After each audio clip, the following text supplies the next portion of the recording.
Welcome to DJNTV and Tuesday Night with Ben Stowe. Now introducing the one and only Ben Stowe. Yeah, baby! Yeah. Good evening and welcome to Tuesday Night. This is Tuesday Night with Ben Stowe. You remember Ben Stowe. He's that charming one. I think they forgot.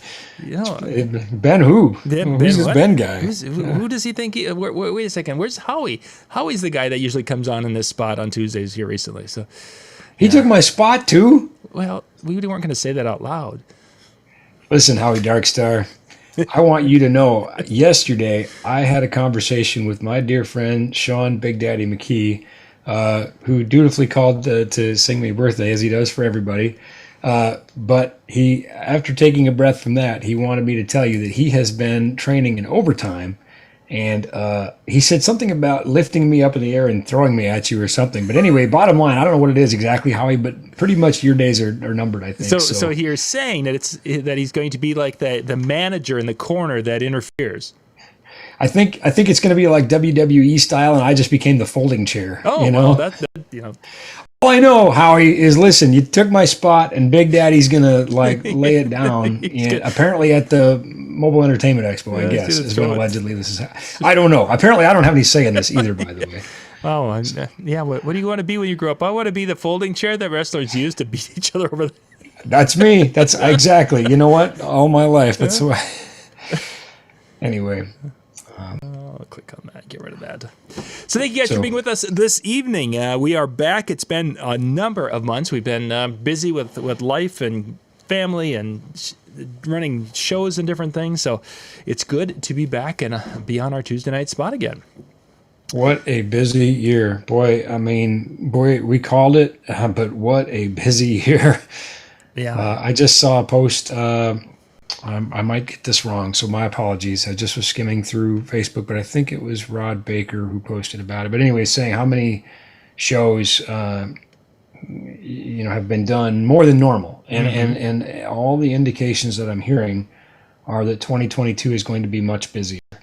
Some of the bigger production companies, Bandit, Christie, that sort of thing, through the back channels of the stagehand gossip room. So this doesn't come from any official source, but they're saying that they're concerned about the amount of gear that they'll have available because the demand will outstrip what they have. So, so I think, because I think, we had kind of this recovery in 2021. Things started to happen, and then Delta variant came, and then things stopped kind of happening, and then things kind of happened again. And it was sort of, I think 2022, it's going to be all the brakes are going to come off. And so I think as busy as 2021 was, we're to the point where you and I couldn't do shows. I think 2022 is going to be busier. So before we jump into tonight's topic, as long as we're referring to that, is I've heard from a few people here over the last couple of months here and there. Somebody will refer to them pulling out a piece of gear that they haven't touched since it would be fall of 2019. because of the end of the wedding season. Then there was no wedding season 2020 for them, and they're talking that some of them, especially a lot of our Canadian friends, are pulling gear out that's been sitting for a year and a half, and they're finding out that there is problems with some of the electronics, whether it's a controller there's dead pieces on a controller, or there's some of their powered speakers. They're finding out that there's issues with that. Is storage of electronic gear, is that inherently causing damage, that if it's just not used, it will die? Or is it something that that gear, I don't know how, it seems that we're hearing quite a few stories like that. I would say improper storage, maybe. Some things are going to be a lot more vulnerable to that than others. Fog machines, for example, if they sit, they can become clogged, or if you've recently cleaned it and you've got some of the chemicals in there, vinegar, whatever you use, it can eat away at parts, or seals can dry out. I mean, there's things there, they like to be used, I guess. Electronics, that's a tougher one to say that, if it's stored properly, there really shouldn't be any real damage to it just from sitting. I will say, a couple things that come to mind with this is it's kind of relatable to be opening things you haven't used in a while and go, oh, look at that. Mm-hmm. Your gear wants to hear from you once in a while. Maybe, don't wait until the minute you need it to open it. I think it'd be, good policy to go back through things before those shows. And obviously that's probably behind us now. But the other thing is, and this just is kind of in the back of my mind, single ops, probably this doesn't apply to you, but maybe it quit working when you were last using it and you put it away and you forgot, or maybe somebody else. I mean, things tend to break when they're being used, not when they're not being used, mm-hmm. And so that might be more of a case. We had a few of those moments, I'm embarrassed to say, where we opened the case and went, oh yeah, we meant to fix that. Mm-hmm. Yeah. Fortunately, we were doing that weeks before shows, so we still had some time to get back on it. All those rainy day projects we said we'd get to, not all of them, got to. So, you mentioned proper storage. Mm-hmm. What would be some tips for storing gear? Obviously, we're getting towards the off season for some DJs, and they mm-hmm. have their methodology. But let's just kind of give us a little run through of some of the points. If what would be considered proper storage for our mixers, controllers, powered speakers? Well, number one is dry. Just a dry environment. Number two would be room temperature if possible. Realize it's not always possible. You and I've done some shows on cold. Heat is worse. But environments that are moist or damp or near corrosive properties, I would say, don't store your gear near a swimming pool. Now, you might think that's a ludicrous statement, but I know for a fact there's a university that I work with that did, and you would not believe how bad that stuff looked because of all the corrosive chemicals floating around in the air from the pool. So I suppose that could also be the case if you have a spa or a hot tub, that sort of thing. But anyway, avoid moisture for sure. High humidity or dampness, and again, climate controlled if possible. Those would be the key things to me. Mm-hmm. And as far as I can't think of, is there any electronics that we have short of laptops that really would have a battery? There aren't any batteries in mixers or any of our. That Midas board, even something at that level. Are there backup batteries in those? There aren't backup batteries, but there are things like for clocks, things like that. There are small batteries and things sometimes that are, keeping volatile memory alive in these mm-hmm. things. So yeah, that can be a problem. Extreme cold, particularly where we live, can be problematic from time to time. So here again, whenever possible, if you have to store some stuff in the weather, kind of pick and choose what it is. Media players and mixers and things like that wouldn't be those things. If I had to store truss out in a semi-trailer, I guess I would. Bear in mind that when things change temperature, they tend to expand and contract, and that can sort of let things acclimate before you use them. Mm-hmm. Excellent. So let's kind of dive into tonight. We're going to be talking about this is the time of year where a lot of DJs or entertainment companies start to think about about moving into next year and what they're going to be offering for services and things. And that topic we are going to be getting into, but we were going to start off kind of talking about this past weekend. You and I get to spend some time together this weekend with a robotics event in the small town of Upsala, Minnesota here this past weekend. Which is really home for you. It's the slightly bigger small town near the small town you live in. Precisely. It's the bigger of the small moons orbiting, I guess, Alexandria or St. Cloud or something down there. But anyway, it was neat because as I was talking to the people putting on the event, and I'm saying this really more for the viewers because but your town was very excited at having this regional event, putting on a big show. And there's a lot of hometown pride. I grew up in a small town, so a lot of that resonated with me. And in fact, recently, as some of you follow my Facebook saw, I went and escaped back to a small town, went back to a cornfield to kind of get sort of recentered after 2 years of a pandemic. So anyway, I really understood where these folks were coming from, and they were bragging on you, John. They said, I don't know if you know, but we've got this guy right here in town who does sound and lighting. He's really good. He's nationally known, and we'll have to introduce you. And I of course, I was beaming with pride and love because I've known you and adored you and your family for so long. But I was also smiling and chuckling. I thought, boy, they just don't have any idea what they're in for with the two of us, do they?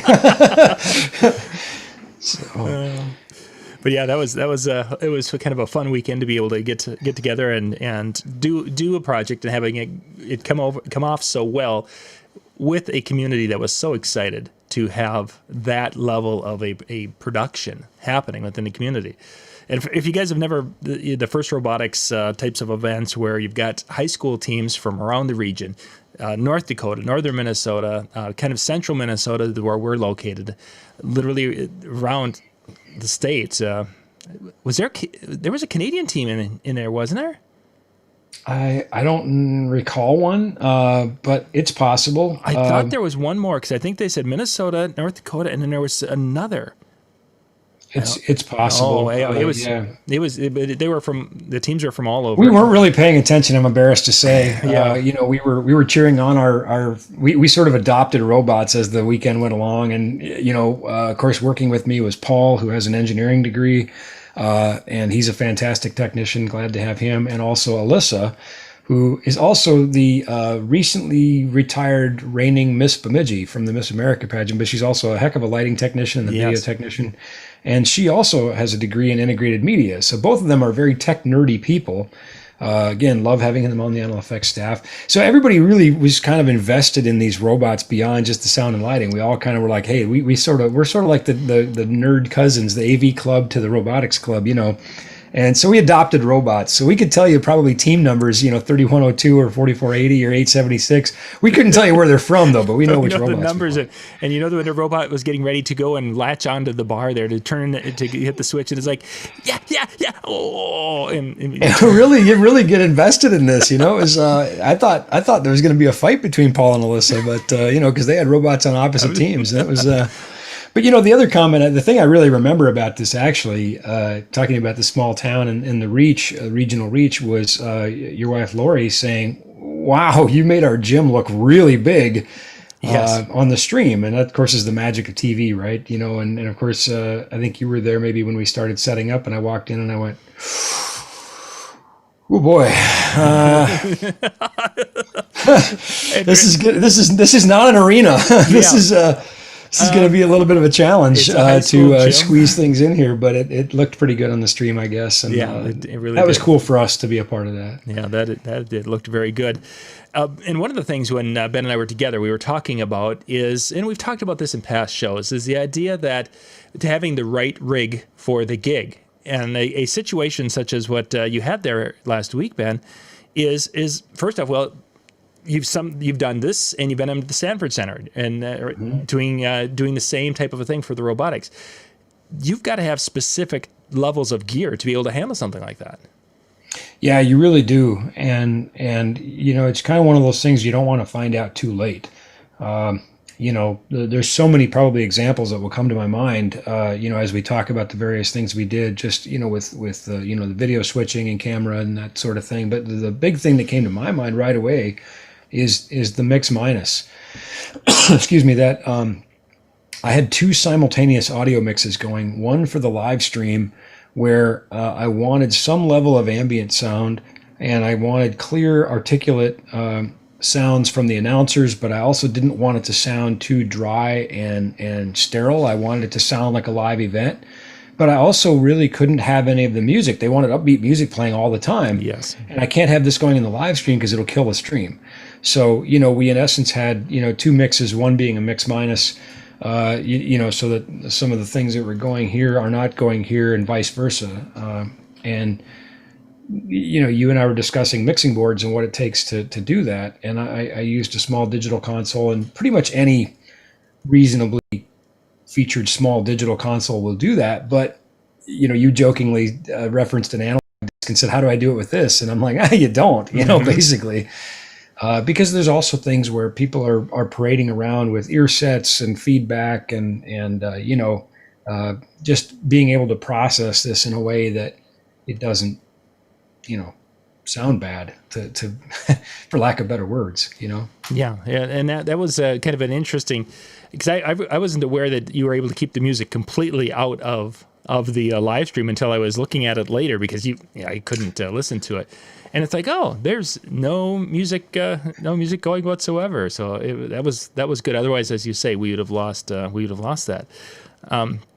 So obviously, digital board was an important part of that. One of the things I wanted to talk about specifically, and unfortunately, I was going to bring a second laptop to show, but this is one of the trussing. You can see that, can't you, Ben? I can, yep. Yeah. This is one of your trussing systems that you guys put up in the air.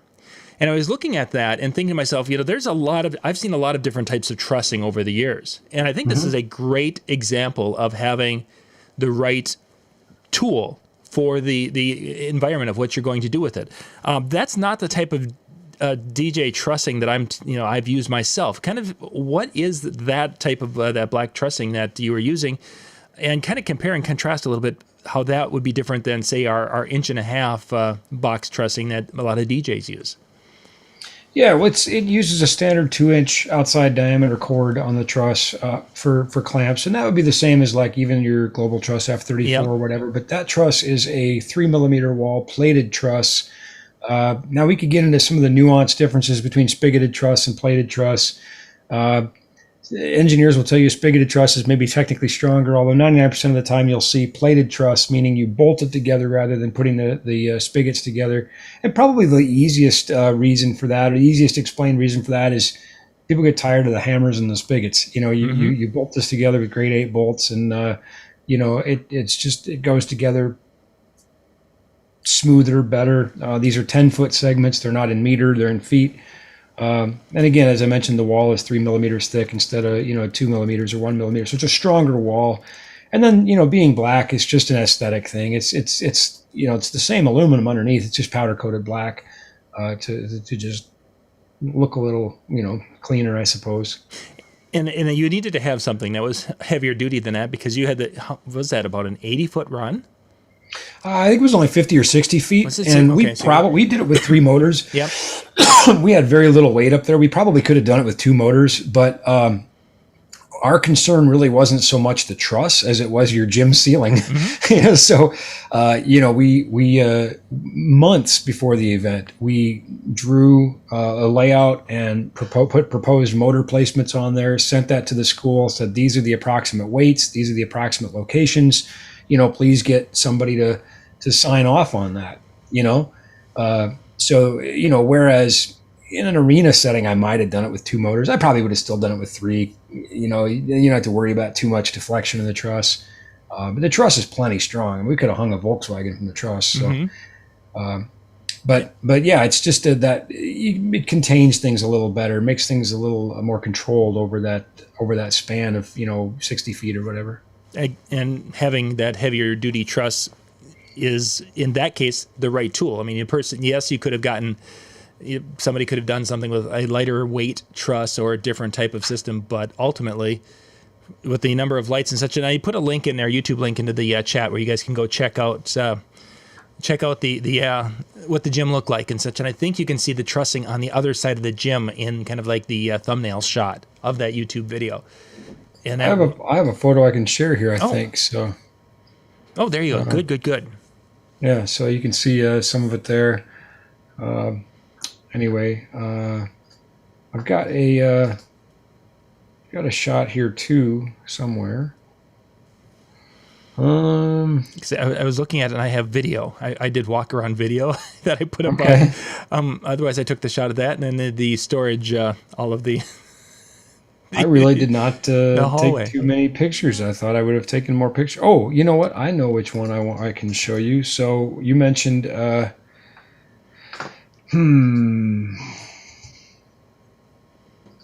If I'd have thought about it, I'd have these pictures ready. But you know what? I've got pictures from the Sanford Center. Let me just pull those up. Let's see. That was earlier this year, wasn't it? Yeah, it was March, February, March. Let's see how good you are.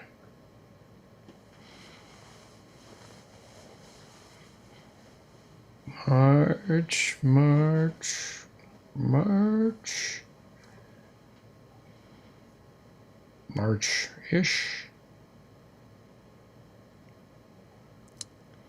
Yeah, I don't remember when the robotics, but I thought it would have been. It would have been earlier. But while you keep looking for that. Even some of the lighting fixtures that you had up on the trussing. Found it. Oh, yeah, you'll be able to show some of those. So here, and I did do 3 motors here in the arena as well, but this is 20-inch truss. So this has a 20-inch span instead of 12-inch like the other stuff. So, again, 3 motors is really wholly unnecessary probably, and we're not worried about the grid. That grid's rated for 100,000 pounds, so we're not worried about that either. I think it was just sort of 2 is good and 3 is better than 2. So. Right. So you're using heavier duty trussing. You're using motors as opposed to however else we might. And then of course the lighting. You're not using the entry level type lighting because you need to have a professional tool that can shine where you want it to go and be as bright as you need it to be. Yeah, I think the key thing you just said is the however else you do it part. I think that, when you said motors or however else, it's the however else that scares me. Mm-hmm. I think, it's just one of those things where there is no however else really in my mind. First of all, these motors, they're designed for the purpose, and they've got brakes and they've got rated load capacities, and they're designed for this sort of thing. But the however else too is really difficult. Using manual hoists, chain hoists. There certainly are ones that are rated. Columbus McKinnon CM makes some really good ones. But boy, with a 50 to 1 pull, if you're going 20 feet up, that's 1,000 feet of chain. Now, just 2 weeks ago, I did have to use manual hoists because the venue we were in did not have 3-phase power to run the motors. And it was just now again, this is sort of having the right tools, right? If I didn't have the manual hoist, then I'd have been sunk too. So you got to have both options, right? But boy, I tell you what, just pulling a small truss on 2 points, 50 feet up means pulling 1,000 feet of chain. I was thinking, this is terrible. It certainly would not want to be something I would do every time, Wow. 1,000 feet of chain. It's a pile when you get done. Oh my gosh. How heavy those lifts must be. It's not even that hard. It's just, it's just the repetition of Yeah, over and over. And it's very time consuming. It takes, Shelley said and you need 2 people. I can run 12 motors with 1 finger. I literally saw that. Yeah. I can only run 1 chain manually. So, if you're running 3 chain, then you got to deal with the chain itself, whereas the motor is self-climbing and it just goes up in the air and the chain goes with it. My manual hoists also have chain bags, but of course you still need the chain down to pull. So you still have to go deal with that later. So yeah, right tool for the job for sure. And I think that's something as we progressed in the entertainment industry and specifically the DJ industry. 20 years ago, it was figure out a way to get by. We would have done something different. And today, I think there's an expectation from the end user, the consumer, the client, what have you, that they're expecting a level of of professionalism and success, and having my lights aren't bright enough to reach the floor type of thing is just not acceptable. I think with more clients today than it would have been 20 years ago. Well, I think people, they see the difference, in terms of, professionalism of the crew, presentation of the product, the results, just everything, every part of it, it goes into an overall, I guess feeling about things no different than DJing a wedding, right? We talk about different ways that, DJs, behave and appear and do their show, and that leaves an impression with the client. And, certainly we want to leave a good impression, because we want to continue to work. And, we're used to working with Grammy winners and others on that level. And that same thing precipitates to everything that we do. It's just sort of the way you do it. Right. And I can say that, from your small event, we were approached now by 3 different entities saying, hey, how about our robotics, including one in a very large arena, Alaris Center, which now we're talking 100-foot ceilings instead of 20-foot ceilings. Right. But, they recognized from what we did in your school that to say, well, yeah, these guys can absolutely do Alaris Center. And I smiled and I said, yeah, we actually work in that building all the time. We normally do big concerts, but yeah. Well, we do medium-sized concerts, to be fair. I shouldn't say big concerts, but to them it's big, but, oh, yeah. So I think that, there's a couple things there. One, there's getting hired back, and 2, there's getting referrals. There's getting True. more work, And you wouldn't have had that if you would have had, a couple of floodlights on a tree, the trees around, and would have been doing it in essence on the cheap. And the lesson for us out there in the DJ community is that you can do it and do something that may get by, or you can do it right the first time. And I think that's the lesson that a lot of us have learned the hard way over the years, is that doing it right the first time is so much more important to the ultimate referrals and the ultimate additional possibilities for business. Absolutely, without a doubt. First of all, as you said, you're far more likely to get referrals. Second of all, your night's probably likely to go smoother. You're not consistently trying to beat a square peg into a round hole. You're just gonna have a better experience, and so are your clients. So in the end, I think the pro gear, becomes cheaper in that regard because it will pay for itself more. Now, there's a paradigm shift that has to occur here, though. I talk to a lot of DJs, of course, with my role at Dental Effects, and we supply gear to people. We provide solutions to professional entertainment providers so they can provide those shows to their clients. And I love that I'm out working in the field, touring, those sorts of things, because it helps me to have a firsthand level of relevance there. But then I come back and I have conversations with a DJ who's like, well, I need to pay for this in 1 gig. What? Well, that would be amazing. We hope to pay for a piece of gear after 100 gigs. So if you're wanting to go in and dislodge a production company, and your level of thinking is, I'm going to pay for it in 1 gig or 2, you're not, unless your clients just don't talk to anybody else. I guarantee you there's no way, robotics would have paid $300,000 for us to be there. That's just not going to happen. So I think that, you have to really decide if that's something you're going to do, because it is a long-term commitment. It's about deciding this is a market you're going to pursue and a business model you're going to embrace. And if not, maybe just rent. Yeah, certainly. It doesn't make sense to buy a piece of gear to use one time. I guess even if your client's going to pay for it, I don't know. I mean, boy, I'd like to meet these clients, but that's my line of thinking, is that you should develop a plan and a commitment to doing whatever it is you're going to do, corporate AV, regional production, that sort of thing, and recognize the investment that it's going to take, both in terms of capital and time, And you mentioned, of course, that a piece of gear is going to be paid for over many shows. Just as an example, let's stick with the lighting. We've been kind of talking about that. You had a variety of lights up there.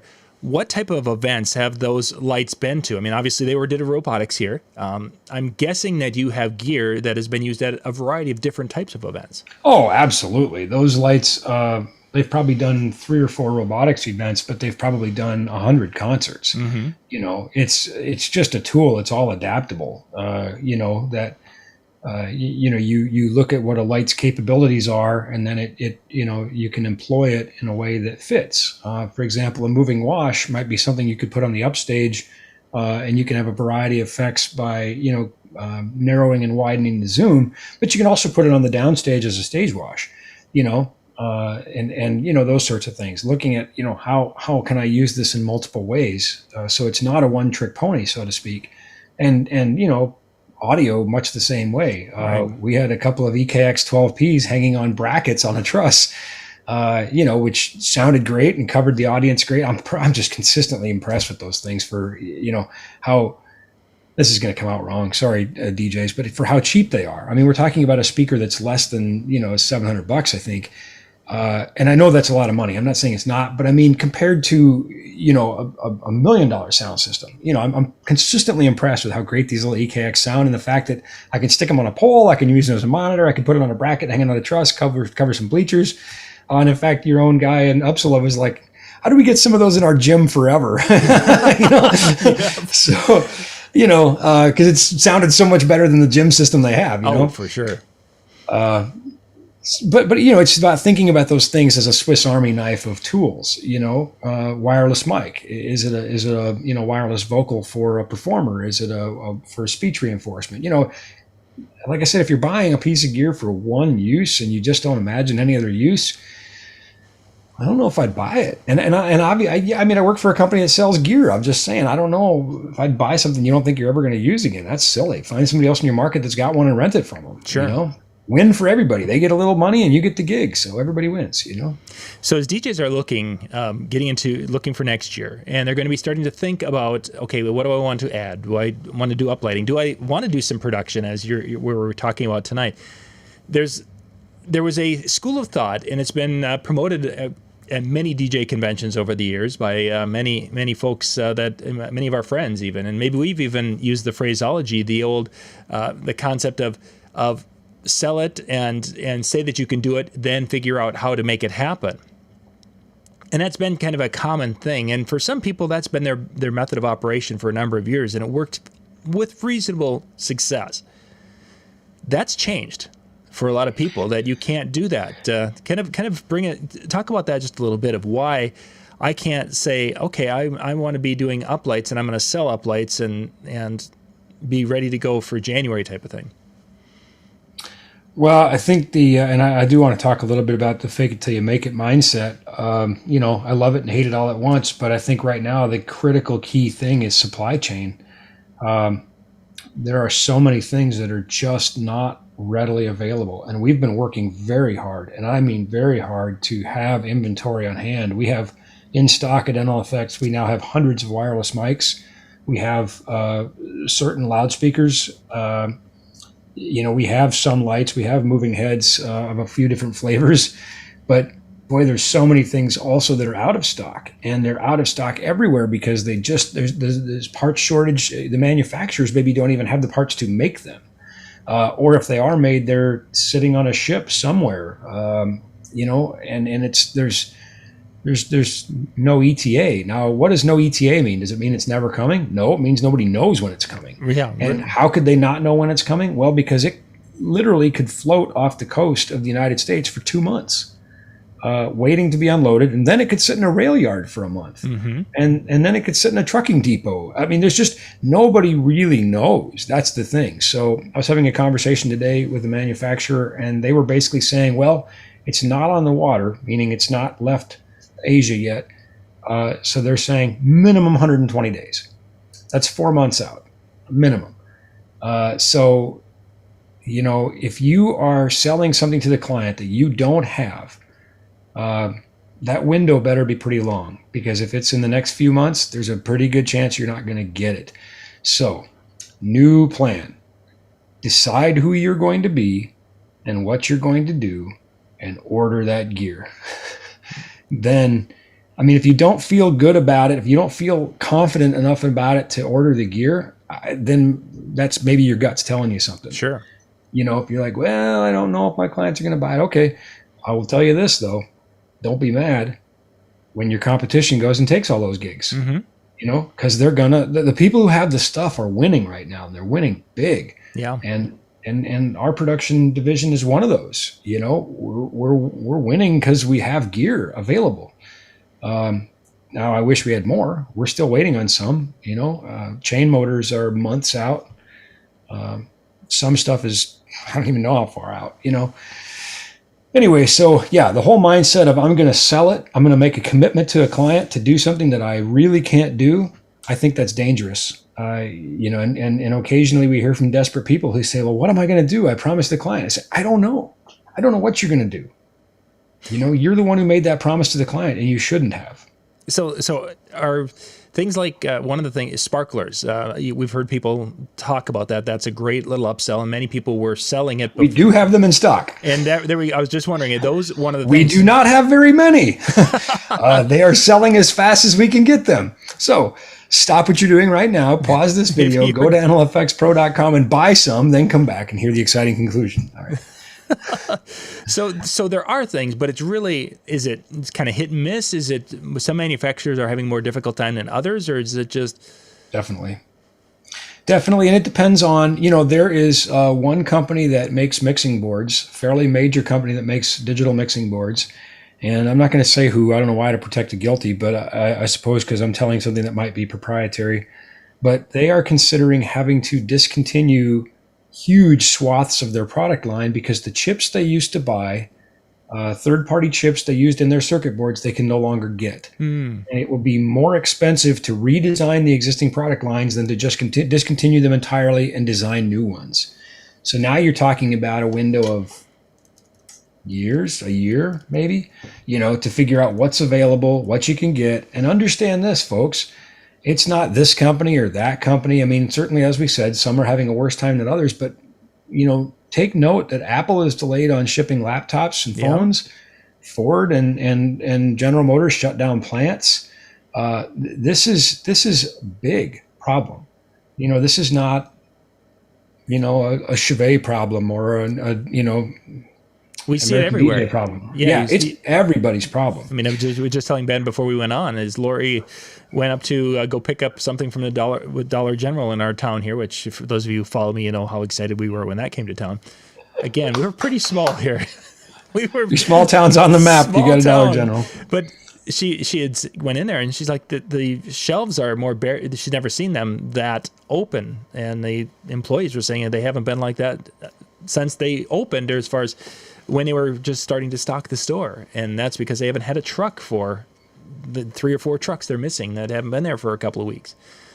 It's all over, and we're going to have... And this is going to continue. This is going to continue probably into first quarter of 2022. We have manufacturers that are now giving us delivery dates when they can. And again, that's hard to do. It's a dangerous thing to try to even give a date right now.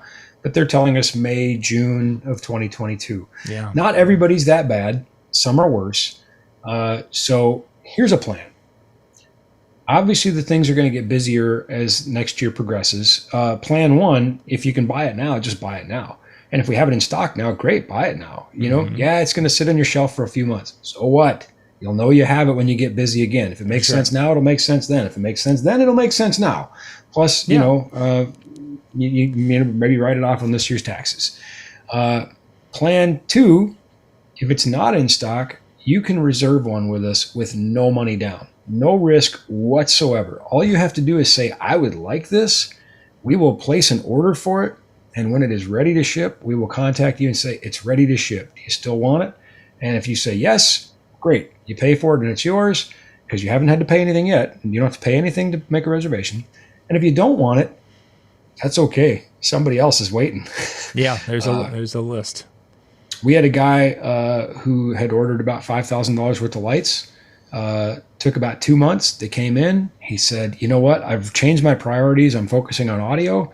Placed a $10,000 audio order to go with the $20,000 audio order he had already placed. And he said, I just don't need the lights and I'm sorry. I said, don't be sorry. And literally 30 minutes later, they were gone. Sure. So don't worry, it's fine. So there's a risk-free way that we're trying to help you out. Just let us know what you want us to reserve for you, and we'll be happy to do that. No obligation to you. Ben, a couple of things here. The speakers were the EKX. You had the 12Ps, right? Mm-hmm. Yeah, I had the 12Ps. And I've got the same speakers, and we absolutely love those. Those are my preferred ones. The 12P over the 15 SP sub is what I did a video on that one. And yeah, you stack two 15s below that 12, and you've got a system that hits, and it's a sharp, a nice tight hit. But it's the EKX line. Chris was asking about facades. Are facades available out there? There you can see an EKX on its, and the EV sells fly brackets for them. So nice. There you can see that EKX on a fly bracket on the truss. Good. Yeah, you mentioned that. You mentioned that. So easy, and approved and rated hardware. That I wanted to talk about that with the fake it till you make it thing. Rigging isn't a place you should fake it till you make it. And I work with a lot of DJs in the region who have gigs that are maybe a little bit bigger than they want to take on, and they say, hey, can I hire you to come in? You bet. Happy to help. Happy to bring in our motors and our expertise. Happy to help. So anyway, that's one thing. Facades, yeah, there are facades available for shipping right now. We had, there was over 200 of the 4-panel white Pro X facades in stock, for example. Excellent. So you mentioned, of course, that they can put money down and do that. No money down. Or no money down, excuse me. They can reserve with no money down. Yep. For those situations, let's say I wanted to buy, and maybe I'm going to change my look and buy 10 facades and such, and we're not. You should build a wall of facades. Yeah, that would be actually really impressive. We could have had facades behind us, and that would look cool.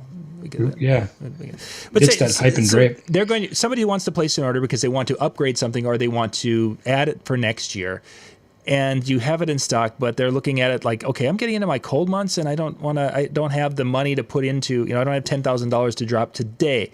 Are there options out there for folks? Absolutely. In fact, right now there's a cool promo. Literally just today I learned about this with the NLFX card, which we offer 0% financing options on, up to 48 months, 0%. And I say up to because the length of the financing determines the amount of discount we can give you. If you just finance it for 6 months, we can give you really big discounts. If you finance it for 48 months, we can't give as much because money costs money. No matter what anybody tells you, money costs money. Anyway, so it's 0% interest financing on that. And right now there's a promo that when you get approved for our card, if you spend $299 or more the same day you got the card or was approved for the card, you get $100 back on the Visa gift card. So it's like a free $100 and interest-free financing. So contact your favorite NLFX person to learn about the NLFX card. And it's a card you'll have, for whatever, forever. You can use it again and again and again. It's not like you have to reapply every time you want to buy something. Great for emergencies when you're, got something you didn't expect.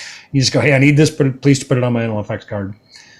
We also have commercial financing options, which with a single page application can do up to $100,000, which probably covers pretty much anybody watching. With financials and things, we can go up to $1 million. We have a few partners that we work with there. It's not coming out of my pocket, So yeah, we absolutely have financing options, and sometimes it makes sense just to preserve your cash flow. Certainly, yeah, and that's the winter in Minnesota. That can be a cash flow kind of hungry time for a lot of us. Yeah, we finance things absolutely. It makes sense. So sometimes, and sometimes it doesn't. But that's for you to decide, right? That's for you and your banker and whatever to decide. So for sure, we have the options to help. Yeah. So to kind of summarize tonight, gang, the importance, I think, of the right rig for the gig.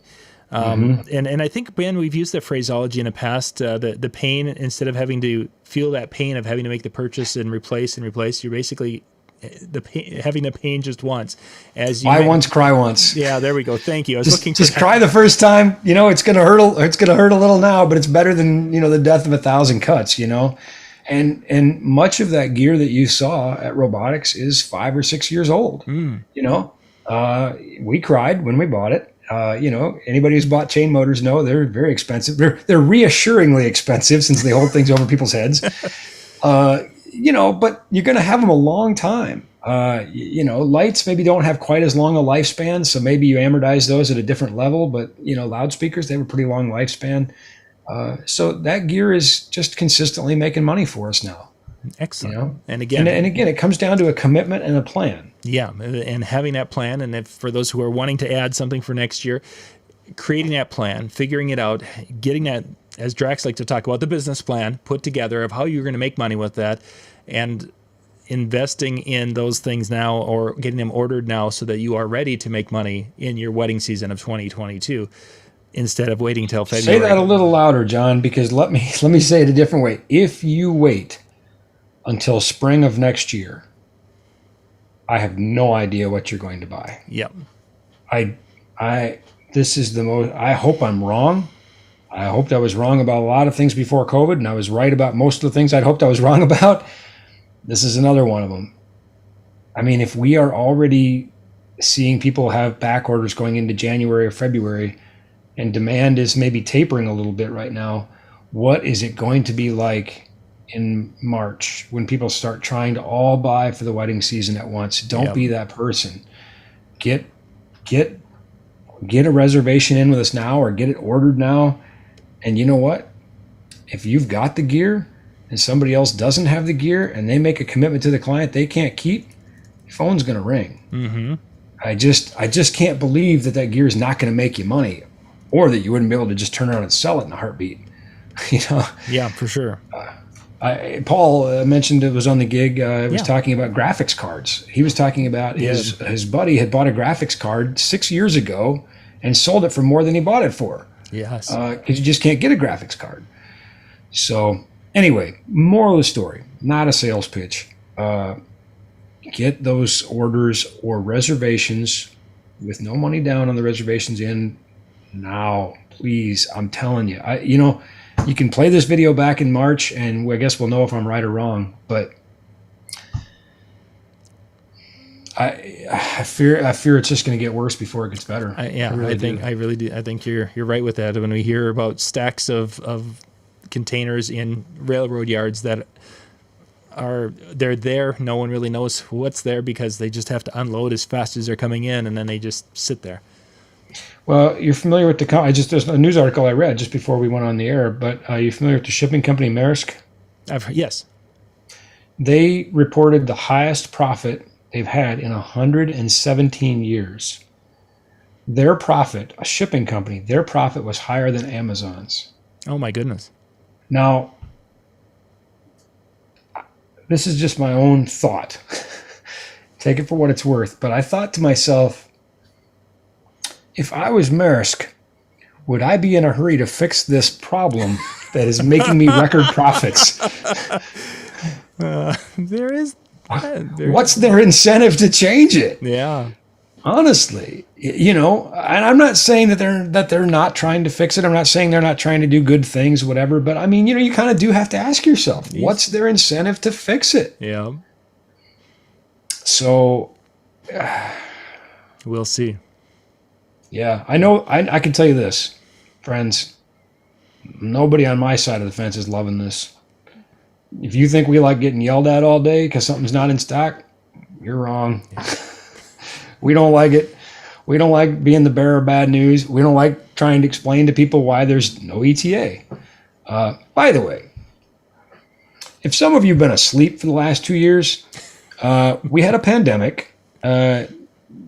Killed about 700,000 people in the U.S., I think, and really messed up everything in the world. And in case you're new to all this, because I did have a person ask me today, I'm not even kidding, they said, why is this out of stock? What's going on? I'm like, you've got to be kidding me.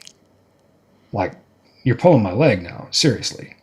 I realize as the president of a corporation, my job is to read, news and try to study global trends. But, I mean, I think this is something my 8th graders studying in current events too, right? Like, you'd think. So just Google supply chain broken, and I'm sure you're going to get some amazing results. And you're going to find out that it's a lot bigger than me or any factory or even the United States as a country. So yeah, it's a worldwide thing. So Ben, thank you very much. We're going to have to wrap here. we're going to put in the chats the link. Howie's going to be coming up next. I think Howie and Jay are on tonight in the chill room, djntv.com/chill. The guys are going to be going and doing their weekly recording. I usually talk music on Tuesday nights, and whatever the guys are up to this evening, they'll be doing the recording first, and then they'll open things up, and people can come in and turn on their cameras and microphones and have a kind of a hallway chat for the rest of the evening and have some fun with that. And they've been having some great crowds and great time with that. So you guys Good. Well, if you're in that, be sure to tell Howie. Let him know. On notice. Howie was with us at the beginning, so he's probably good. I'm guessing that Howie's out probably, getting his vitamins and maybe finding. Yeah, he's probably slugging a glass of raw eggs and hitting the gym, because I'll tell you what, Big Daddy's not somebody you mess with. They don't call him Big Daddy for no reason. If you watch his kickboxing videos. So you know what, Howie Darkstar, you may have bested me the last time we were in Vegas, but I'm bringing Big Brother, Big Daddy right now. So you'll have some fun with that. Once again, thank you guys for being with us with the Tuesday night with Ben Stowe, and we will see you next Monday night. But then we'll be back next Tuesday night with Ben. Thanks, everybody. Bye bye.